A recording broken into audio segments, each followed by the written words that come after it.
नमस्कार दोस्तों, मैं अखिलेश। आज हम लोग बात करेंगे 40वें संविधान संशोधन जो 1976 में हुआ था। ये अपने आप में बहुत महत्वपूर्ण संविधान संशोधन है। इस समय भारत की वर्तमान प्रधानमंत्री कौन होती है? श्रीमती इंदिरा गांधी जी। इंदिरा गांधी के दौरान जो कॉन्स्टिट्यूशन में अमेंडमेंट हो रहे थे उसे कॉन्स्टिट्यूशन ऑफ इंदिरा कहा जाने लगा, क्योंकि इंदिरा गांधी ने अपने समय के दौरान इतने ज्यादा अमेंडमेंट किए कि उसे इंदिरा का संविधान कहा जाने लगा। ये अपने आप में चर्चित विषय है। इसके बारे में मैंने 38वां संविधान संशोधन पढ़ा है, 39वां पढ़ाया। जिन लोगों ने नहीं देखा है जरूर देखें, ध्यान से पूरा वीडियो देखें, अच्छा लगेगा तो शेयर करिएगा। ठीक है, आज हम लोग बात करेंगे 40वें संविधान संशोधन जो 1976 में था, उस पर चर्चा करेंगे। तो 40वां संविधान संशोधन क्या है? जो समुद्र तट से, महाद्वीपीय तट से जो हमारी कितने डिस्टेंस तक, यानी कितनी दूरी तक हमारी अधिकार होता है, हमारा अधिकार होता है, उन सब के बारे में हम जानकारी करेंगे। तो सभी को पता होगा समुद्र तट से जो समुद्र में दूरी को नापा जाता है, यानी समुद्री दूरी को हम नापते हैं, किसमें नापते हैं?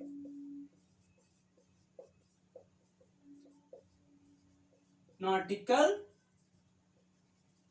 माइल्स में। ठीक है, यानी नॉटिकल माइल्स में नापते हैं। और एक नॉटिकल माइल्स बराबर कितना होता है? 1852 मीटर। यानी कि हम लोग क्या होता है, 1 किलोमीटर बराबर कितना होता है? 1000 मीटर। लेकिन यहाँ पे समुद्री दूरी जो है एक नॉटिकल माइल बराबर कितना होता है? 1852। ये याद रखना कि अगर कभी कभी वन लाइनर में एसएससी में क्वेश्चन पूछ लिया जाता है एक नॉटिकल माइल बराबर कितनी डिस्टेंस होती है, तो कितनी होती है। अगर आपको किलोमीटर में आएगा तो यहाँ पॉइंट लगा दीजिएगा, किलोमीटर में नहीं आ रहा है, मीटर में आ रहा है, तो 1852 मीटर होती। और इसकी जो ये तो डिस्टेंस यानी दूरी नापते हैं, और इसकी जो समुद्री गहराई नापती है फेथ से नापती है। कितनी? FAITH फेथ से नापते हैं। और 6 फीट बराबर, 6 फीट बराबर, यानी जो गहराई होती है, जो नीचे की गहराई होती है, वो किसके अकॉर्डिंग होती है? फेथ के अकॉर्डिंग। और 6 फीट बराबर 1 फेथ, 6 फीट बराबर 1 फेथ। तो अब समझ में आया कि जो नॉटिकल मील होता है, एक नॉटिकल मील बराबर कितने मीटर होते हैं, एक फेथ बराबर कितने फीट होते हैं। इतनी बात समझ में आई? बोलो हाँ। इतनी बात समझ में आई। तो अब हमें समझना है, बस एक अहम मुद्दा है, ऐसे समझते हैं। ये भारत का कुछ ऐसे करके क्षेत्र है। ये आपका निचला हिस्सा यानी जो तटीय एरिया है। तो आपका यहां तो क्या होगा, इसके बाद ये किसका? बे ऑफ बंगाल का पानी भरा हुआ है। ये किसका भरा हुआ है? ये बे ऑफ बंगाल का लगभग पानी भरा हुआ है यहां तक। ठीक है, किसका? सबका ये पानी भरा हुआ, ऐसे ऐसे पानी भर गया है। ठीक है, ये हमने ऐसे ऐसे क्या कर दिया, यहाँ पे पानी भर दिया। लो, बे ऑफ बंगाल का पानी भर गया। लेकिन ये जो अब लाइन होगी, ये क्या होगी? ये वाली लाइन, एक सीधी लाइन मैंने खींच दी, और इसको मैंने क्या कह दिया? Base line. क्या कह दिया? बेस लाइन कह दिया। Base line, base line. Base line का सीधा सा मतलब यही होता है कि अगर कोई जहाज, मान लो यहां पे, मान लो ये एक्स जहाज है, और यहां से अगर पूछा जाए भारत की दूरी कितनी है, तो जो सबसे पास का एरिया पड़ेगा, अगर ये आपका विशाखापट्टनम वाला सबसे पास का एरिया पड़ रहा है, या कोई भी पास का एरिया पड़ रहा है, जो सबसे पास का एरिया होगा वही इस समुद्र, यहां से, यानी बेस लाइन से, इस बेस लाइन से यहां की डिस्टेंस, इस जहाज की दूरी को बताया जाएगा। सबसे पास की दूरी को ही जहाज से इस बेस लाइन तक की दूरी को बताया जाएगा। अगर मान लो यहां से यहां की डिस्टेंस 460 है, और यहां से यहां की डिस्टेंस सिर्फ 400 किलोमीटर, 400 नॉटिकल मील है, तो सिर्फ भारत से अगर, यानी इस बेस, यानी भारत की बेस लाइन से इस जहाज की दूरी कितनी बताई जाएगी? 400 नॉटिकल माइल बताइए, 460। इसका मतलब यही है, अगर इस जहाज से, यानी भारत की बेसलाइन जहाज की पूछी जाए दूरी कितनी है, तो 400 नॉटिकल मील बताई जाएगी। ठीक है, ये तो हुआ। और ये जो वाटर होगा इसको क्या कहते हैं? Inner water. इनर वाटर कहते हैं, यानी इनर वाटर कहते हैं। इस वाटर क्या कहते हैं हम लोग? Inner water. जो बेसलाइन के अंदर का भाग होता है, जो बेसलाइन के अंदर का पानी होता है, इसको क्या कहते हैं? इनर वाटर कहते हैं। फिर दूसरी सी बात है, इसके बाद एक ऐसी और लाइन खींची होती, ये जो लाइन होती है, इससे हम क्या कहते हैं? टेरिटोरियल। क्या कहते हैं? Territorial line. टेरिटोरियल लाइन का मतलब क्या हुआ? टेरिटोरियल लाइन का मतलब क्या हो, या टेरिटोरियल जोन कह सकते हैं, क्षेत्र कह सकते हैं। इसकी दूरी यानी बेस लाइन से टेरिटोरियल की डिस्टेंस कितनी होती है, 12 नॉटिकल मील। यहां पे लिख दे रहे हैं 12 नॉटिकल मील। यानी यहां से जो बेस लाइन है, बेस लाइन से टेरिटोरियल, यानी टेरिटोरियल मतलब क्षेत्रीय अधिकार, क्षेत्रीय अधिकार, क्षेत्रीय अधिकार मतलब क्षेत्रीय क्षेत्र जो होगा, क्षेत्रीय अधिकार होगा। यानी कि अगर भारत से पूछ लिया जाए, भारत की बेस लाइन से 12 जो नॉटिकल मील होते हैं उसको क्या कहते हैं, तो टेरिटोरियल लाइन कहते हैं, यानी क्षेत्रीय लाइन कहते हैं। और यहां पर इसका क्षेत्रीय लाइन का मतलब सीधा सा मतलब यही है कि यहां पर अगर कोई मान लो बाहरी देश का जहाज आ रहा है, कोई मिसाइल आ रही है, तो उसको आप डायरेक्टली रिफ्यूज कर सकते हैं, यानी किसी भी से परमिशन लेने की जरूरत नहीं है। अगर आपको आपके इस यानी इस वाले क्षेत्र में, इस वाले जोन में अगर कोई दूसरे देश का जहाज आ रहा, कुछ भी आ रहा है, तो आप सीधे उसको मिसाइल से डिफ्यूज कर सकते हैं, यानी आप सीधे उसको डेथ कर सकते हैं, उसको सीधे मार सकते हो, आपको किसी भी चीज की जरूरत नहीं पड़ेगी। ये हो गया, यानी कि पहली जो बेस लाइन से लेकर जो पहली लाइन होगी उसको क्या कहते हैं, टेरिटोरियल लाइन कहते हैं। उसके बाद फिर एक यहां से टेरिटोरियल लाइन से लेकर के एक दूसरी लाइन, इस लाइन को क्या कहते हैं हम लोग, इस लाइन को कहते हैं संलग्न लाइन, कॉन्टिजुअस, इंग्लिश में कहते हैं कॉन्टिजुअस क्षेत्र, यानी संलग्न संलग्न संलग्न संलग्न संलग्न क्षेत्र। जो संलग्न क्षेत्र होता है, यानी ये भी, इसकी भी डिस्टेंस कितनी होती, 12। अब आपको समझना है, बस यही समझना है कि टेरिटोरियल लाइन जो क्षेत्रीय लाइन होती है, उससे संलग्न लाइन की दूरी को कितनी नॉटिकल मील है, 12। और बेस लाइन से ये टोटल दूरी कितनी होगी, 24 होगी। अगर हम बेस लाइन के अकॉर्डिंग देखें तो 24 नॉटिकल मील होगी, लेकिन अगर हम टेरिटोरियल लाइन से देखें तो सिर्फ 12 नॉटिकल मील आगे ही बढ़ी है। और 1 नॉटिकल मील बराबर कितना होता है, 1852 मीटर। इतनी बात समझ में आई।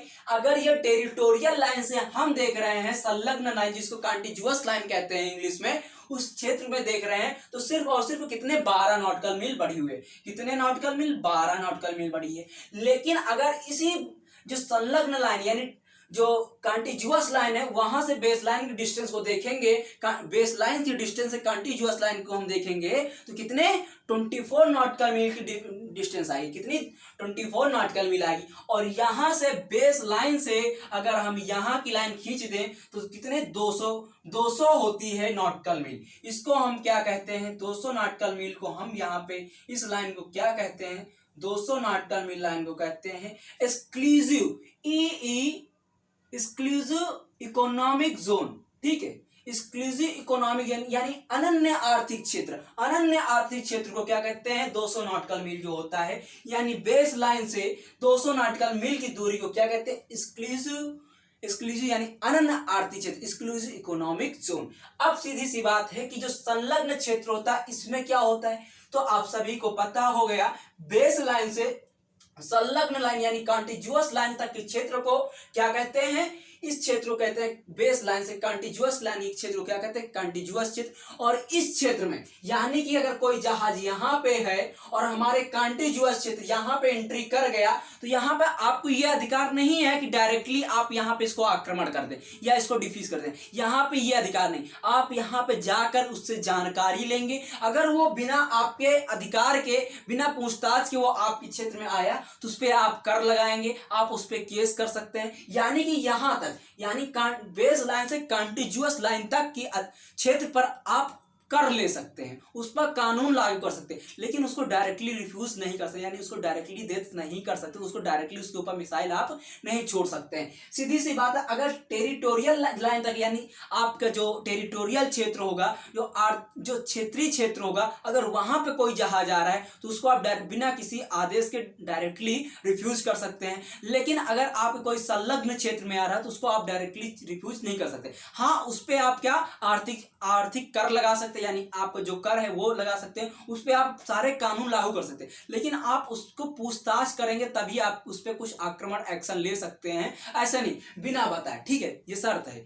ठीक है, इतनी बात समझ गए। लेकिन जो नॉटिकल मील यानी 200 बेस लाइन से 200 नॉटिकल मील ये हमारे पावर में होता है। इसका मतलब क्या होता है, इसका मतलब ये है, ये जो यहाँ पे कोई भी अगर मान लो कोई पेट्रोलियम पैदा हो गया, मान लो ये जो 200 नॉटिकल मील है संलग्न क्षेत्र यानी जो कॉन्टिग्युअस क्षेत्र है उससे 200 नॉटिकल मील यानी जो हमारा बेस लाइन है, बेस लाइन से 200 नॉटिकल मील होगा, ना कि संलग्न से। संलग्न किस अगर होगा तो 176 नापेंगे, 176 यानी 176 नॉटिकल मील ही होगा। लेकिन हमारे बेस लाइन से 200 नॉटिकल मील के बीच में अगर यहाँ पे मान लो कोई ऐसा पेट्रोलियम पाया जा रहा है, कोई ये खनन पाया जाता है, कोई मिनरल्स पाया जा रहा है, तो इस पर किसका अधिकार होगा, इस पर हमारा अधिकार होगा। इस पर किसका अधिकार होगा, भारत सरकार का अधिकार होगा। यानी अगर यहाँ पे कोई पेट्रोलियम क्षेत्र पाया जा रहा है तो इस पर किसका अधिकार होगा, भले वो किसी और देश के द्वारा खोजा गया हो, भले वो किसी और, यहाँ पे मान लो इंडोनेशिया खोज लेता है, लेकिन ये अंतर्गत किसके आता है, ये 200 नॉटिकल मील किसके अंतर्गत है, भारत के अंतर्गत आता है। तो इस पर किसका अधिकार होगा, इस पर भारत का अधिकार होगा। लेकिन इसके बाद ये जो 200 नॉटिकल मील है, ये जो 200 नॉटिकल मील है, इतनी बात समझ में आई। ये जो 200 नॉटिकल मील है आपका, इस 200 नॉटिकल मील के बाद अगर किसी क्षेत्र में यानी इसके बाद अगर यहाँ किसी क्षेत्र में कोई पेट्रोलियम खनन मिनरल कुछ भी पाया जाता है तो वो देखा जाएगा वो किसके अंतर्गत आता है, किस राज्य सरकार के, किस देश के अंतर्गत है, राज्य सरकार सॉरी किस देश के अंतर्गत आता है। ये जो अगर 200 नॉटिकल मील के बाद इसके बाद अगर यहाँ पे कोई पेट्रोलियम पाएगा तो वो देखा जाएगा किस देश के अंतर्गत आता है। अगर ये किसी देश के अंतर्गत नहीं आया है और मान लो इसको किसने खोज लिया, म्यांमार ने खोज लिया, ये म्यांमार ने खोज लिया, तो इसके आसपास के देशों में जो इसके अंतर्गत आता है उसमें शेयर कर लिया जाएगा, इसको आपस में शेयर कर लिया जाएगा। ठीक है, अगर फिर भी ये किसी के अंतर्गत नहीं आता, म्यांमार ने खोजा, तो ये वाला क्षेत्र किसको दे दिया जाएगा, म्यांमार को दे दिया जाएगा। ठीक है, ये चीज बताई गई।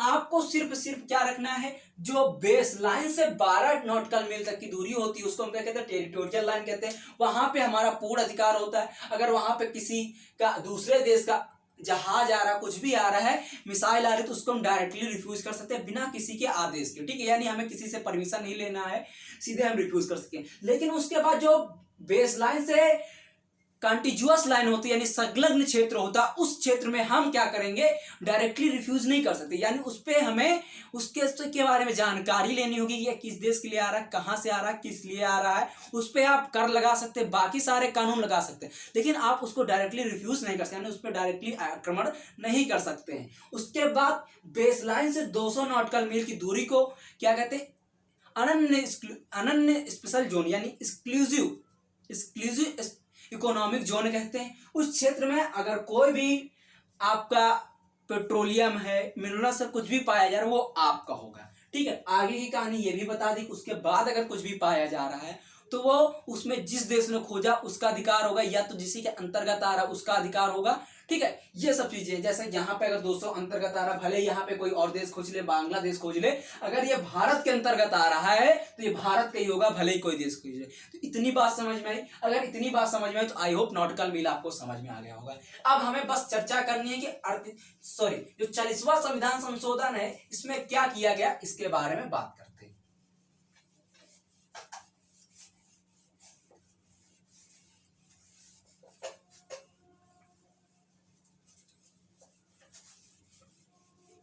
तो देखो 40वें संविधान संशोधन द्वारा क्या किया, संसद को समुद्री जल संसद को क्या, समुद्री यानी सी वाटर, महाद्वीपीय तट यानी कॉन्टिन्यूअस कोस्टल एरिया, विशिष्ट आर्थिक जोन यानी स्पेशल इकोनॉमिक जोन, जिसको हम क्या कहते हैं, SEZ यानी स्पेशल इकोनॉमिक जोन, और भारत के समुद्री जोन को यानी भारत के समुद्री जोन की सीमाओं को समय समय पर निर्धारण करने की शक्ति, यानी जो संसद है, जो हमारा पार्लियामेंट है, आर्टिकल नंबर 79, इसके आर्टिकल नंबर 79, इसके कितने पार्ट है, 2 पार्ट है, लोकसभा और कितना, एक और क्या, राज्यसभा है। ठीक है, 80 और 81, ठीक है, 80 81 आर्टिकल है।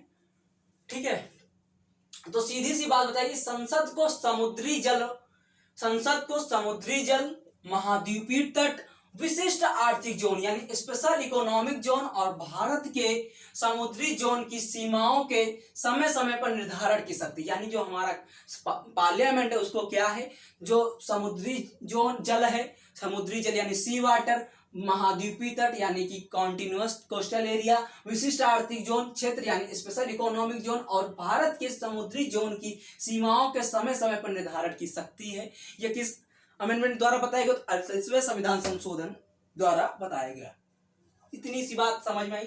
अगर इतनी सी बात समझ में आई तो बस छोटी सी एक और बात है जिसको हम आगे देखते हैं। चलिए आगे देखते हैं, बस इस बात को समझते हैं क्या है, उसके बारे में चर्चा करते हैं। तो चलिए देखो, दूसरी बात क्या बताई गई, ज्यादातर जो भूमि सुधार हैं, ज्यादातर भूमि सुधार से संबंधित विषय, और एक चीज बता दें, जो 9वीं अनुसूची है, ज्यादातर भूमि सुधार से संबंधित विषय केंद्र और राज्य विधियों को 9वीं अनुसूची में शामिल किया गया, यानी कि जो केंद्र और राज्य से संबंधित जो विषय हैं वो किसमें शामिल किया गया? 9वीं अनुसूची। हमारी 9वीं अनुसूची किससे जुड़ी हुई है? भूमि सुधार से जुड़ी हुई है, ठीक है। 9वीं अनुसूची किससे जुड़ी हुई है? भूमि सुधार से। और वही चीज बताई गई, ज्यादातर भूमि सुधार से संबंधित विषय केंद्र और राज्य विधियों के 9वीं अनुसूची में शामिल किया गया। और 9वीं अनुसूची है जो 9th शेड्यूल है, इसमें कितने विषय हैं? 64 विषय। कितने विषय हैं? 64 विषय। इसमें कितने विषय हैं? 64 विषय। यानी कि 9वीं अनुसूची जो भूमि सुधार से संबंधित है, इसमें कितने विषय हैं? 64 विषय हैं। तो दूसरी बात यही क्या बताएगी 40वें संविधान संशोधन द्वारा, ज्यादातर भूमि सुधार से संबंधित विषय केंद्र राज्य के, जो केंद्र और राज्य के विधियों से हैं, संबंधित हैं, उनको किसमें जोड़ा गया? 9वीं अनुसूची। यानी ज्यादातर भूमि सुधार से संबंधित विषय और केंद्र और राज्य विधियों को 9वीं अनुसूची यानी 9th शेड्यूल में शामिल किया गया। 9वीं अनुसूची में शामिल किया, किसमें? 9वीं अनुसूची में शामिल किया गया। किसमें? 9वीं अनुसूची में शामिल किया गया। फिर से कह रहा हूं, किसमें शामिल किया गया? तो 9वीं अनुसूची में शामिल किया गया, ठीक है। तो आई होप ये वीडियो आपको पसंद आया होगा। अगर अच्छा लगे प्लीज लाइक करो, शेयर करो, सब्सक्राइब करो। थैंक यू दोस्तों, बाय, गुड नाइट, जय हिंद दोस्तों, बाय बाय। पढ़ते रहे, मुस्कुराते रहे, जय हिंद दोस्तों।